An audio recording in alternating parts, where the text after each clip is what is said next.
నమస్తే, నేను నాగశ్రీ డైరీస్కి స్వాగతం. ఈరోజు కనుమ పండుగ రైతుల పండుగ. ఈరోజు పశువుల్ని చక్కగా అలంకరించి పూజ చేయడం జరుగుతుందండి. మేము కూడా గోశాలకు వచ్చాం, ఇక్కడ గోమాతను దర్శించుకుని వెళ్దామని. కనుమ రోజున చాలామంది ప్రయాణం అయిపోతూ ఉంటారు. ఈరోజు ప్రయాణం చేయకూడదు, మన ఇంట్లో పెద్దవాళ్ళు కూడా చెప్తూ ఉంటారు, మనం వినకుండా ప్రయాణం అవుతూ ఉంటాం. వెళ్ళకూడదా, ఎందుకు వెళ్ళకూడదు, ఇలా వితండవాదన కూడా చేస్తూ ఉంటాం. కానీ పెద్దల నుంచి చెప్తున్న ఒక మాట అయితే ఉందండి, కనుమకి సంబంధించి మనం ప్రయాణం అయితే చేయకూడదు. పండగ 3 రోజులు చక్కగా ఎంజాయ్ చేసుకొని ఆ తర్వాత మీరు వెళ్ళండి. కనుమ రోజున ఎందుకు వెళ్ళకూడదు అని అంటే, మనకి 5 కనుమలు ఉన్నాయి.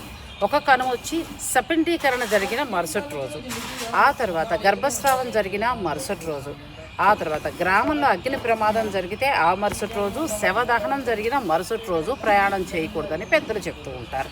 మరి 4 కనుమలు అయ్యాయి. 5వ కనుమ సంక్రాంతి తర్వాత వచ్చేది. అందుకే కనుమ రోజున కాకి కూడా కదలకూడదు అని అంటారు. సో పెద్ద చెప్పిన మాట చద్ది మూట కదండి. అందుకోసం ఈరోజు ప్రయాణం మానేయండి, చక్కగా ఎంజాయ్ చేయండి, నెక్స్ట్ డే వెళ్ళండి.